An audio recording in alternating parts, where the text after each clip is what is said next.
दिल्ली में आज से संघ भविष्य का भारत मंथन करने जा रहा है। विज्ञान भवन में अगले 3 दिन तक संघ मंथन करेगा, जिसमें करीब 3,500 लोगों के शामिल होने की उम्मीद है। इस मंथन में सत्ता पक्ष के साथ ही विपक्षी नेताओं को न्योता दिया गया है, जिसमें अखिलेश, मायावती और ममता बनर्जी शामिल हैं। हालांकि विपक्षी नेताओं के सम्मेलन में जाने की कोई पुष्टि नहीं हुई है।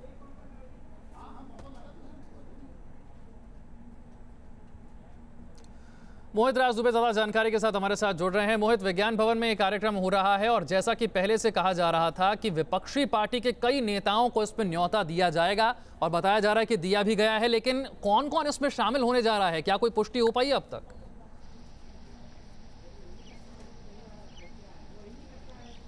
देखिए, विपक्षी नेताओं को निमंत्रण भेजा गया है, लेकिन कोई शामिल नहीं हो रहा। जो हमको अब तक खबर मिली है, समाजवादी पार्टी के मुखिया अखिलेश यादव को भेजा गया था, ममता बनर्जी को भेजा गया था, लेकिन कोई शामिल नहीं हो रहा। 3 दिनों तक ये मंथन चलेगा और 60 देशों के डेलीगेशन भी इसमें शामिल हो। 60 देशों के डेलीगेशन को न्योता ये भेजा गया था। बड़ा कार्यक्रम आरएसएस पहली बार दिल्ली में इस तरीके का कर रहा है, जिसमें देश विदेश के बड़े बड़े प्रतिनिधि शामिल हो रहे हैं और मंथन इस बात पे जाएगी कि भविष्य का भारत कैसा हो। जी चलिए, भविष्य का भारत को लेकर मंथन हो रहा है, लेकिन मोहित, इसके जरिए जो संघ की कोशिश थी वो ये थी कि अलग अलग मुद्दों को लेकर के संघ के बारे में जो बातें की जा रही हैं, उससे बेहतर है कि विपक्षी पार्टी के चाहे नेता हो या फिर अलग अलग फील्ड से जुड़े हुए लोग हों, उन्हें बुलाया जाए और संघ उनके सामने भविष्य का भारत से जुड़े हुए मुद्दों पर अपनी राय को रखे और देश भर तक की राय पहुंच सके और चुनाव से पहले सही दिशा में माहौल बनाया जा सके।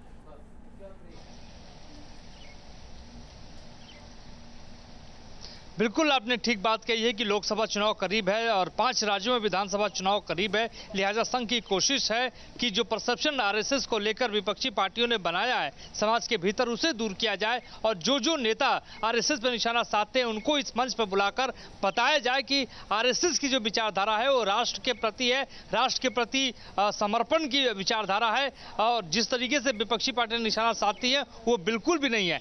तो लेकिन विपक्षी पार्टियों के मुताबिक जो हमको खबर मिल रही है कि जिन जिन को भेजा गया वो शामिल नहीं होंगे। जी चलिए, बहुत बहुत शुक्रिया मोहित इस तमाम जानकारी के लिए। इस कार्यक्रम पर भी हमारी नजर रहेगी, इससे जुड़ी हुई जानकारियां भी हम आप तक पहुंचाते रहेंगे।